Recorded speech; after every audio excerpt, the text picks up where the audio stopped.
बिस्मिल्लाहिर्रहमानिर्रहीम ते अस्सलाम वालेकुम। 2 अगस्त पाकिस्तान दे विच इतवार दी सवेर ते अज दे पंजाबी वीलॉग च चढ़दे ते लहिंदे पंजाब दे सज्जणा ते मित्रां, भैणां ते भरावां, मावां ते बजुर्गां नूं जी आयां नूं। सब तो पहले आसिम मुनीर्स डिफैक्टो फॉर्म 47 मिलिटरी राज डे 246। हुण चलने अज दियां गूढ़ियां निग्गियां ते संगणियां खबरां वाले पासे। पहली खबर तुहाडे सामने रख दईए कि इस वेले भी कश्मीर दे विच जुल्मो सितम उस तरीके नाल जारी है। कश्मीरी डटे ने, वो पिछे होण नूं तैयार नहीं, ना वो अपना लॉन्ग मार्च कैंसल करन नूं तैयार ने, ते आवाम भी पिछे नहीं हट रही, बल्कि हुण खवातीन भी अपने पुत्रां दे नाल, अपने भरावां दे नाल बराबर मोढे नाल मोढा ला के खलो गईयां ने। हुण तक तुहानूं ये पता चल गया है भी उत्थे ना बच्चे छड्डे गए ने, ना जवान छड्डे गए ने और ना बजुर्ग छड्डे गए ने।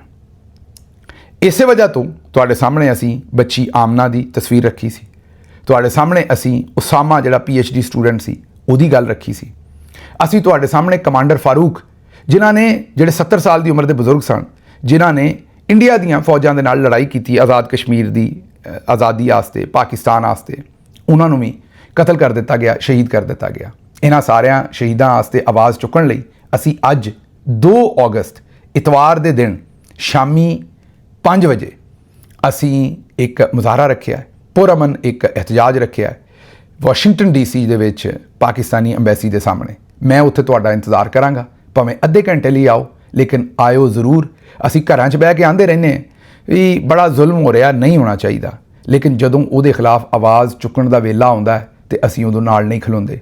इसलिए कश्मीरी इस वेले भी वो अपना रवां दवां ने मुजफ्फराबाद वाले पासे नूं, और रावला कोट दे विच भी जुल्म दियां दास्तानां इस वेले भी लिखियां जा रही ने, बाकी कश्मीर च भी। लेकिन कश्मीरी 1 इंच पिछे नहीं हो रहे, फायरिंग भी हो रही है, उत्थे लाशां भी डिग रही ने, लेकिन कश्मीरी जिहड़े ने वो कहिंदे ने असी अपनी गैरत दे उत्ते मजीद हुण सौदा नहीं करना। हुण उन्हें दूजे पासे DG ISPR दी प्रैस कॉन्फ्रेंस ने जिहड़ा एक कड़मास पा दिता है पूरे पोलीटिकल सिस्टम दे विच, वो सांभिया किसी कोलों नहीं जा रहा अज तक। DG साहब ने 3-4 गल्लां ऐसियां कीतियां ने भी लोकी हाली तक ना भुल रहे ने ते ना हसना उन्हां दा बंद हो रहा। DG साहब ने एक तो गल की भी साडे नौजवान बड़े बाशऊर ने। हाँ जी, उन्होंने अपनी प्रैस कॉन्फ्रेंस से आख्या भी साडे नौजवान बड़े ही बाशऊर ने। उन्हां कोलों कोई पुछे भी जे तुहाडे नौजवान एडे बाशऊर ने, जाहिर है नौजवान तो बाशऊर है ने पाकिस्तानी, लेकिन तुसी जदों शऊर की गल करते हैं तो उन्हां दे नाजुक अज़ा दे नाल तुसी इट्टां बन्नदे हो। वो कि उन्होंने शऊर चैक कर रहे होंगे, लैवल चैक कर रहे होंगे शऊर का भी किन्ना क है। ये मेरी समझ तो बाहर है। तुसीं नंगियां करके उन्होंने मारदे हो, तुसीं उन्होंने आंदे हो असीं तुहानूं नौकरी नहीं कदी करन देंगे, तुहाडा रिकॉर्ड खराब कर देंगे, तुसीं उन्हां दे उत्ते दहशतगर्दी के परचे दिंदे हो, जाली 9 मई करके उन्होंने मिलिटरी कोर्ट्स दे विचों सज़ावां दे के जेलों च पाउंदे हो उन्हां ही नौजवानों नूं। तुहानूं पुछण वाला कोई नहीं। इंडिया के हिसाब नाल दसदे हो कि उत्थों का नौजवान भी बड़ा बाशऊर है, तो साडियां मावां ने की भंग पी के न्याणे जम्मे ने पाकिस्तान, इन्हां दे शऊर नहीं है। फिर प्रैस कॉन्फ्रेंस आके कहिंदे हो पाकिस्तान का नौजवान भी बड़ा बाशऊर है। वो सारा नौजवान 99% तुहानूं भैड़ा कहिंदा है। वो आंदा है भी तुसीं नकम्मे भी जे, तुसीं करप्ट भी जे। ये मैं तुहाडी गल सियासतदानां दी गल नहीं कर रहा, DG साहब तुहाडी गल कर रहा। वो कहिंदे ने भी साडे जरनैल नकम्मे भी ने, करप्ट भी ने, तो सियासत दे विच भी उन्होंने पूरा सिर दिता है, सारी सियासत करते हैं। जदों ये गल कहिंदे ने तो उन्होंने चुकदे हो, मारदे हो, कुटदे हो, गोलियां मारदे हो, सिरां दे विच गोलियां मार दिंदे हो। 26 नवंबर को शऊर वाले ही आए सी ना जिन्हां दे सिरां 'च गोलियां मारियां ने। तो जिस वेले तुहाडा दिल करदा उन्होंने बाशऊर डिकलेयर कर दिंदे हो, जिस वेले दिल करदा उन्होंने पिछे लट्ठ चुक लैंदे हो, उन्हें मारदे कुटदे हो। अच्छा चलो सानू छड्ड दिओ, सानू छड्ड दिओ। एक कल परसों कश्मीर के मामले के उत्ते लाहौर दे विच कल एहतजाज होया, उत्थे उन्होंने फड़ लिया। तुसीं जिहड़ी फलस्तीन वास्ते कोई नौजवान झंडा लैके निकलता तुसीं उहनूं फड़ लैंदे हो। नौजवान तो इस वेले घुटन दे विच रह रहे हैं। BBC ने इंटरव्यू किए हो जिस वेले काकरोच जनता पार्टी का मामला चलिया इंडिया दे विच, पाकिस्तानी जैनजी कोलों पुछया भी तुसीं क्यों नहीं निकलते, उन्होंने कहा साडा दिल करदा है, गोलियां मारदे ने सिद्धे सानूं। माँ प्यो ने पुत्तर जवान किया हुंदा, पिछे लोकां नूं अपने मापे नज़र आउंदे ने। 20-22 साल का बच्चा है, गोली मार के उन्होंने घर घल दिंदे ने उहदी लाश नूं। इन्हां नूं हया दा घाटा ही कोई नहीं। तो हुण प्रैस कॉन्फ्रेंस खलो के कहिंदे ने भी बड़े बाशऊर ने साडे नौजवान। तो फिर शऊर उन्होंने सुनो ना, उन्होंने मौका तो दिओ। ਕਿਤੇ ਆਪਣੇ ਕਮੈਂਟਸ ਹੀ ਖੋਲ ਲਓ, ਤੁਹਾਨੂੰ ਸ਼ਊਰ ਥੋੜਾ ਜਿਹਾ ਦੇ ਦੇਣ ਉਹਦੇ ਤੇ, ਟਵਿੱਟਰ ਦੇ ਉੱਤੇ ਤੁਹਾਨੂੰ ਦੱਸਣ ਵੀ ਕੀ ਭਾਅ ਵਿਕਦੀ ਹੈ।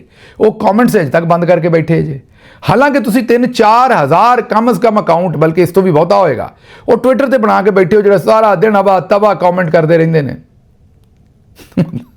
ਅੱਛਾ ਜੀ, ਅੱਗੇ ਚੱਲਦੇ। ਅਗਲੀ ਗੱਲ ਇਹ ਹੈ ਕਿ DGISPR ਸਾਹਿਬ ਨੇ ਕਿਹਾ ਵੀ 1972 ਦੇ ਵਿੱਚ ਪਾਕਿਸਤਾਨ ਦੀ ਆਬਾਦੀ 7 ਕਰੋੜ ਸੀ ਤੇ ਅੱਜ 25 ਕਰੋੜ ਹੈ। ਮੈਨੂੰ ਇੱਕ ਗੱਲ ਦੱਸੋ, ਇਹ ਪਾਕਿਸਤਾਨ 1972 'ਚ ਬਣਿਆ ਸੀ? ਪਾਕਿਸਤਾਨ ਤਾਂ 1947 'ਚ ਬਣਿਆ ਸੀ, ਤੇ ਤੁਸੀਂ ਉਦੋਂ ਦਾ ਨੰਬਰ ਕਿਉਂ ਨਹੀਂ ਦਿੰਦੇ? 72 ਤੋਂ ਕਿਉਂ ਸ਼ੁਰੂ ਕਰਦੇ ਜੇ? ਇਹ 71 'ਚ ਤੁਹਾਡੀ ਜਾਨ ਕਿਉਂ ਜਾਂਦੀ ਹੈ? 71 ਦਾ ਜ਼ਿਕਰ ਕਿਉਂ ਨਹੀਂ ਕਰਦੇ? ਇਹ ਜਿਹੜਾ ਤੁਹਾਡਾ ਉੱਥੇ ਮਿਹਰਬਾਨੀ ਕੀਤੀ ਕੌਮ ਤੇ, ਪਾਕਿਸਤਾਨ ਜਰਨੈਲਾਂ ਨੇ ਤੋੜਿਆ ਸੀ ਜਿਹੜਾ ਉਸ ਵੇਲੇ, ਯਾਹਿਆ ਖਾਨ ਨੇ ਤੋੜਿਆ ਸੀ ਪਾਕਿਸਤਾਨ, ਔਰ ਬਾਅਦ ਦੇ ਵਿੱਚ ਜਨਰਲ ਬਾਜਵਾ ਕਹਿੰਦੇ ਨੇ ਵੀ ਉਹ ਸਿਆਸੀ ਨਾਕਾਮੀ ਸੀ। ਉਹ ਸਿਆਸਤ ਵੀ ਤੇ ਇਹੋ ਜਿਹੀ ਸੀ ਉਸ ਵੇਲੇ ਜਿਹੋ ਜਿਹੀ ਅੱਜ ਹੈ। ਹੁਣ ਜਿਹੋ ਜਿਹਾ ਵਿਚਾਰਾ ਬਿਲਾਵਲ ਅੱਜ ਆਜ਼ਾਦ ਸਿਆਸਤਦਾਨ ਵੇਖ ਹੀ ਲਵੋ, ਜਿਹੋ ਜਿਹਾ ਸ਼ਹਿਬਾਜ਼ ਸ਼ਰੀਫ ਹੈ ਵੇਖ ਹੀ ਲਓ, ਉਸ ਵੇਲੇ ਵੀ ਇਹੀ ਕੰਮ ਸੀ। ਤੇ ਉਹਨੂੰ ਤੁਸੀਂ ਸਿਆਸੀ ਕਹਿਣਾ, ਫੌਜੀ ਕਹਿਣਾ, ਤੁਹਾਡੀ ਮਰਜ਼ੀ, ਪਰ ਉਹਨੂੰ ਕੰਟਰੋਲ ਤੇ ਤੁਸੀਂ ਕਰ ਰਹੇ ਸੀ। ਉਹ ਵੀ ਜਰਨੈਲੀ ਨਾਕਾਮੀ ਸੀ, ਅੱਜ ਵੀ ਜਰਨੈਲੀ ਨਾਕਾਮੀ ਹੈ। ਅੱਜ ਵੀ ਤੁਸੀਂ ਕਸ਼ਮੀਰ 'ਚ ਉਹ ਜਿਹੇ ਹਾਲਾਤ ਬਰਪਾ ਕਰ ਦਿੱਤੇ ਨੇ। ਤੇ ਇਹ ਕਹਿੰਦੇ ਨੇ 1972 ਦੇ ਵਿੱਚ, ਵੀ ਤੁਹਾਨੂੰ ਮੇਰਾ ਮਤਲਬ ਪਾਲਾ ਲੱਗਦਾ ਹੈ 71 ਦਾ ਨਾਂ ਲੈਂਦੇ ਆ, ਇਹ ਕਰੰਟ ਲੱਗਦਾ ਹੈ। 71 ਦੀ ਵੀ ਗੱਲ ਕਰੋ, ਉਦੋਂ ਦੱਸੋ ਉਸ ਤੋਂ ਪਹਿਲਾਂ ਆਬਾਦੀ ਕਿੰਨੀ ਸੀ? 7 ਕਰੋੜ ਇੱਧਰ ਸੀ ਤੇ ਉੱਧਰ ਵੀ ਤੇ ਸੀ ਨਾ, 7-7.5 ਕਰੋੜ ਜਿਹੜਾ ਅਲੱਗਾ ਹੋ ਗਿਆ ਸੀ, ਉਨੀ ਆਬਾਦੀ ਸੀ ਤਕਰੀਬਨ। ਉਹ 1 ਯੂਨਿਟ ਵਗੈਰਾ ਇੱਧਰ ਉੱਧਰ ਜਿਹੜੀਆਂ ਉਸ ਵੇਲੇ ਖਰਮਸਤੀਆਂ ਕਰਕੇ ਤੁਸੀਂ ਆਪਣਾ ਮੇਰਾ ਤਾਂ ਕੰਮ ਸਿੱਧਾ ਕੀਤਾ ਸੀ। ਹੁਣ ਤੁਹਾਨੂੰ ਸੂਬੇ ਬਣਾਉਣੇ ਸੂਟ ਕਰਦੇ ਨੇ, ਉਦੋਂ ਤੁਹਾਨੂੰ 1 ਯੂਨਿਟ ਬਣਾਉਣਾ ਸੂਟ ਕਰਦਾ ਸੀ, ਚੇਤਾ ਨਾ ਤੁਹਾਨੂੰ? ਤੇ ਇਹ ਤੁਹਾਡੀਆਂ ਜਨਾਬ, ਇਹ ਅਸਲ ਦੇ ਵਿੱਚ ਤੇ ਤੁਸੀਂ ਲੋਕਾਂ ਨੂੰ ਐਵੇਂ ਹੀ, ਇਹਨਾਂ ਦਾ ਤਰੀਕਾਕਾਰ ਹੈ ਕਿ ਐਵੇਂ ਹੀ ਕੋਈ ਮਾਜ਼ ਖੋਲ ਦਿਓ, ਐਵੇਂ ਹੀ ਅਬਾ ਤਬਾ ਨਵੀਂ ਗੱਲ ਕਰ ਦਿਓ। ਇਹ ਕੋਈ 30 ਸੂਬਿਆਂ ਦੀ ਇਹਨਾਂ ਨੇ ਕੋਈ ਤਿਆਰੀ ਸ਼ਿਆਰੀ ਕੋਈ ਨਹੀਂ ਕਰ ਰੱਖੀ। ਇਹਨਾਂ ਨੂੰ ਮੈਂ ਕੱਲ ਵੀ ਉਰਦੂ ਵੀਲੌਗ 'ਚ ਦੱਸਿਆ ਵੀ ਅਗਰ ਛੋਟੇ ਸੂਬਿਆਂ ਨਾਲ ਕੰਮ ਚੱਲ ਜਾਣਾ ਹੈ ਤਾਂ ਇਸਲਾਮਾਬਾਦ ਤੇ ਨਿੱਕਾ ਜਿਹਾ ਹੈ, ਉੱਥੇ ਕੰਮ ਕਿਉਂ ਨਹੀਂ ਚੱਲਦਾ? ਉਹਦੀ ਐਡਮਿਨਿਸਟ੍ਰੇਸ਼ਨ ਵੀ ਮੋਹਸਿਨ ਨਕਵੀ ਕੋਲ ਹੈ, ਵੰਡਰ ਬॉय ਕੋਲ ਹੈ। ਫਿਰ ਆਜ਼ਾਦ ਕਸ਼ਮੀਰ ਉਸ ਤੋਂ ਛੋਟਾ ਹੈ, ਉੱਥੇ ਵੇਖੋ ਇਹਨਾਂ ਨੇ ਕੀ ਕਰ ਦਿੱਤਾ। ਉੱਥੇ ਲੋਕੀ ਆਟੇ ਤੋਂ, ਬਿਜਲੀ ਤੋਂ, ਇਹਨਾਂ ਚੀਜ਼ਾਂ ਤੋਂ ਬਾਹਰ ਨਿਕਲੇ ਨੇ ਤੇ ਫਿਰ ਇਹਨਾਂ ਸਿਰਾਂ 'ਚ ਗੋਲੀਆਂ ਮਾਰ ਕੇ ਮਾਰ ਦਿੱਤਾ ਹੈ। ਉਹ ਯੂਨਿਟ ਭਾਈ ਜੀ, ਛੋਟੇ ਹੋਣ ਜਾਂ ਵੱਡੇ ਹੋਣ, ਇਹ ਬੇਸ਼ਰਮੀ ਛੱਡਣੀ ਪੈਣੀ ਹੈ। ਜਦੋਂ ਤੱਕ ਇਹ ਨਹੀਂ ਅਸੀਂ ਛੱਡਾਂਗੇ, ਯੂਨਿਟ ਛੋਟਾ ਹੋਵੇ ਵੱਡਾ ਹੋਵੇ, ਉਹਦਾ ਕੰਮ ਉਹੋ ਜਿਹਾ ਹੀ ਰਹਿਣਾ ਹੈ। ਅੱਗੇ ਚਲੀਏ ਜੀ, ਅਗਲੀ ਖਬਰ ਹੈ, ਮੁਲਕ ਨਾਲ ਪਹਿਲਾਂ ਵਫਾਦਾਰੀ ਸਾਬਤ ਕਰੋ। ਸੈਯਦ ਜ਼ਿਸ਼ਾਨ ਅਜ਼ੀਜ਼ ਜਰਨਲਿਸਟ ਨੇ, ਬੜੇ ਹੀ ਮੈਂ ਸਾਡੇ ਤੋਂ ਤਾਂ ਬਾਅਦ ਹੀ ਆਏ ਨੇ, ਜ਼ਾਹਿਰ ਹੈ ਜਦੋਂ ਅਸੀਂ ਪਾਕਿਸਤਾਨ ਛੱਡ ਬੈਠੇ ਉਦੋਂ ਬਾਅਦ ਹੀ। ਮੈਂ ਜਰਨਲਿਜ਼ਮ ਤਾਂ ਪਹਿਲਾਂ ਦਾ ਕਰਦੇ ਹੋਣਗੇ, ਲੇਕਿਨ ਮੈਂ ਤਾਂ ਜ਼ਾਹਿਰ ਹੈ ਬਾਅਦ 'ਚ ਹੀ ਵੇਖਿਆ ਉਹਨਾਂ ਨੂੰ। ਇੱਥੇ TV ਤੇ ਉਹਨਾਂ ਦਾ ਕੰਮ ਵੇਖਨੇ ਆ, ਕੰਮ ਤੇ ਬੜਾ ਸੁੱਚਾ ਕਰਦੇ ਨੇ।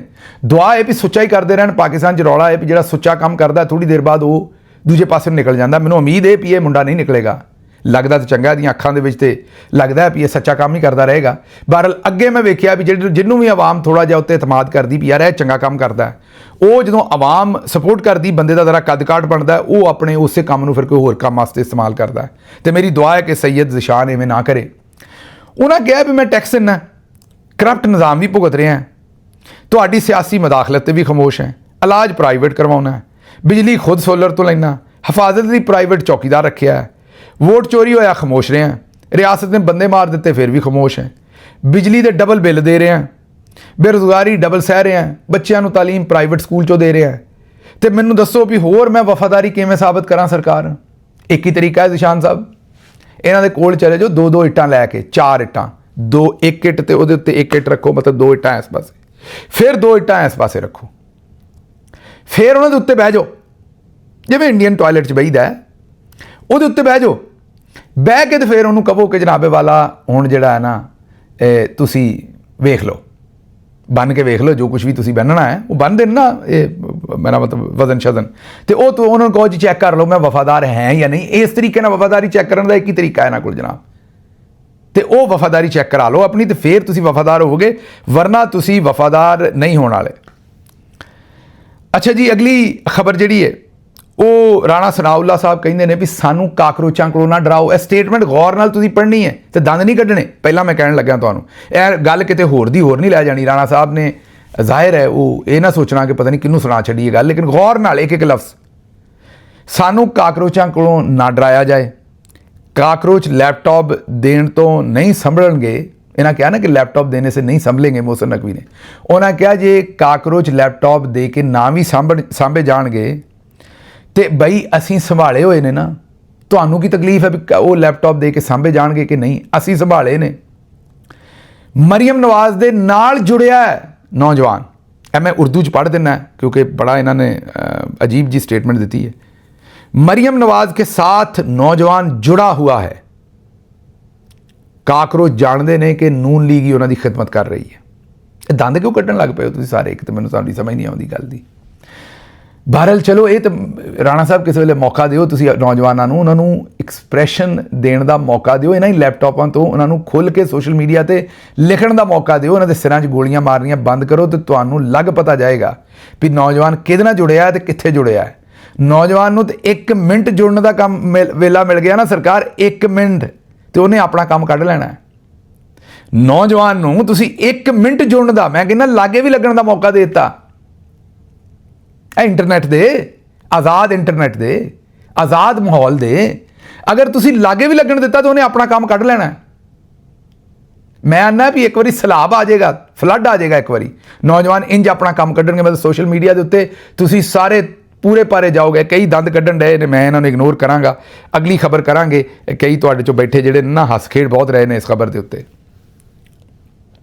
अच्छा जी, एक साडे कोल अगली खबर जिहड़ी है वो लै लो।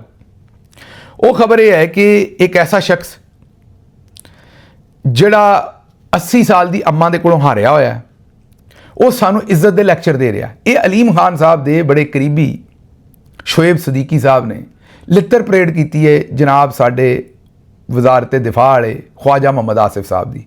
उन्होंने मशवरा दिता सी अपना अलीम खान साहब नूं भी तुसीं ज़मीनां ते कब्जा कीता ते ऐ कीता ते पहलां अपनी क्लैरिटी करो ते इंज करो ते उंज करो, क्योंकि मोहसिन नकवी ने भी कहा भी सिस्टम फ्लाप है, अलीम खान साहब ने भी कहा भी सिस्टम फ्लाप है। मीन वजीर ही आपे ही कबीना के वजीर ही कही जाते हैं कि प्राइम मिनिस्टर के पल्ले कुछ नहीं, तो वो हुण उन्हां ते चढ़े ने, तो उन्हें वापस जवाब दिता भी बई तू तो आप आ रहा होया, तेनों की दसीए, 18 भी आ रहा है, 24 भी आ रहा है, तेरे ते पल्ले कोई नहीं, तू पहलां उन्हां गल्लां दा जवाब दे भाई मेरे। वैसे यार ख्वाजा साहब के नाल भी कोई मेरा मतलब है कि कई बंदियां दी बेइज्जती मतलब छोटी उम्र च हुंदी, कई दरम्यान मेरा ख्वाजा साहब की पहलां किते रह गई सी, ये वडेरी उम्र च रोज़ ही बेइज्जती कराउंदे ने। कल परसों चेते करो वाल कट्टण दा एक कर छड़िया सी, वो कुड़ी किसी ने ट्वीट किया सी, पता नहीं फेक अकाउंट सी, उन्हें लाया मैं वाल वड्डे रखा या निक्के रखा, उन्हें आख्या भी नहीं तू निक्के वड्डे रख, उहदे नाल तू सॉफ्ट लगदी है, तू इत्थे मोल्टीफॉर्म वेचण डिया है भी जिहड़ा सॉफ्ट गद्दा लाओ, तो मेरा मतलब तेरा की काम है चाचा। वो मिर्ज़ापुर च नहीं कहता ओ चाचा टोकरी वाले, ये मेरा मतलब है कि जिहड़े टोकरी वाला चाचा है, चाचा जी तुहाडा की काम है इस काम दे विच भी वाल वड्डे रखे निक्के रखे, मतलब तुसीं गिलास दो घट पी लिया करो पानी दे, बहुते पी लैंदे हो फिर आफर जाते हो, बार बार तुसीं फिर गंद पाउंदे हो जिहड़ा ट्विटर के उत्ते। थोड़ी जी मेहरबानी करो इहदे ते, मैं तुहाडे कोल गुजारिश करांगा। जिहड़ी गल मोहसिन नकवी ने कीती वो किसी होर ने कीती हुंदी ते अज ताबड़ तोड़ हमले हो रहे होने सी। ये जनाब शेखुपुरा दे जिहड़े सिपा सलार ने जनाब जावेद लतीफ़ साहब, ये भी बड़े इनकलाबी ने, लेकिन मोहसिन नकवी के खिलाफ इनकलाब नहीं आउंदा। मोहसिन नकवी के खिलाफ इनकलाब इन्हां दा चढ़ जाता किसी होर पासे नूं। वो मतलब बजाए इसके कि मोहसिन नकवी की गल के उत्ते जवाब देण, हर गल के उत्ते जवाब देंदे ने अपना जावेद लतीफ़ साहब, बजाए इसके कि उन्हां दी गल के उत्ते कोई जवाब देण, अगों सानूं ये दसदे ने भी ये गल जे मोहसिन नकवी तो इलावा किसी होर ने कीती हुंदी ना ताबड़ तोड़ हमले होने सन। ਇਹਦਾ मतलब यही है कि किसी बंदे को बंदा चपेड़ मारदा है तगड़ा बंदा, तो वह अगों ये कहे भी ये चपेड़ किसी होर माड़े ने मारी हुंदी ना, तो फिर वेखदे मैं उसदा हाल की करदा। इन्हां दी नून लीग वालियां दी हालत वेखो। वैसे यार मोहसिन नकवी को बड़ा ही जालिम आदमी है, उन्होंने पता है कि पिछों जाहिर है वो पिछे जनरल साहब खलोते ने, फील्ड मार्शल सैयद आसिम मुनीर तमगा इम्तियाज़ मिलिटरी वाले वो खलोते ने, तो वह भी जनाब जिवें फौजी बैंड उन्हें गल च पा के जिवें ड्रम कुट्टी आउंदा इन्हां दे खिलाफ, वो भी कुट्टी आउंदा इस वेले। तो ये बेचारे जिहड़े ना हुण बोलण जोगे ने, बकरी तरह मैं करते हैं माड़ा चंगा थोड़ा जहा, मैं तो थोड़ा जहा बेचारे हिलते हैं, तो लेकिन फिर डर भी बड़ा लगता है भी असीं हुण अगले पासे किहड़ी गल कहीए। अच्छा जी, कश्मीर दे विच नौजवानों ने अपना कश्मीर दे विच जिहड़ा जुल्म हो रहा उहदे खिलाफ लाहौर दे विच नौजवानों ने झंडा चुक्या, लाहौर दे विच कोई एहतजाज किया कि कश्मीर दे विच जुल्म कर रहे हो। तो तुहानूं पता भी लाहौर च हुकूमत किहदी है? लाहौर च हुकूमत ही कश्मीरियां दी है। लो जी, कश्मीरियां ते जुल्म हो रहा है, कश्मीरियां नूं मारी जा रहा है, लेकिन लाहौर ते हुकूमत भी कश्मीरियां दी, वेखो कैसा काम है। क्योंकि बाजी मरियम आंदी है भी मैं कश्मीर की बेटी हैं। तो वो नौजवान ਜਿਹੜੇ गरीब कश्मीर वास्ते एहतजाज करन निकले उन्होंने पंजाब पुलिस ने गिरफ्तार कर लिया। फिर कश्मीर का झंडा क्यों चुकया, इस वजह तो गिरफ्तार कर लिया। चंगी बई कश्मीर की बेटी है। वैसे मैं आना भी काम जिहड़ा इस तो गाह हो नहीं सकता। अगों जी एक लतीफ़ा सुनाया बाजी आज़मा बुखारी ने। उन्होंने कहा जमहूरीयत सब तो आम चीज़ ये है कि आवाम की राय का एहतराम करना तो उन्होंने तस्लीम करना, ये जमहूरीयत की सब तो खूबसूरत चीज़ है। तो जे बाजी किते आवाम की राय का एहतराम होंदा तो भैन मेरी तू किते पागलखाने होना सी, ते बाहर थोड़ी होना सी। फार्म 47 वाले तुहाडे पल्ले कुछ होना सी किते। मतलब इन्हां दीयां गल्लां सुनो भी इन्हां नूं शर्म ही नहीं आउंदी गल्लां करदे आ। मैनूं इत्थों इजाजत दिओ ते रब रख।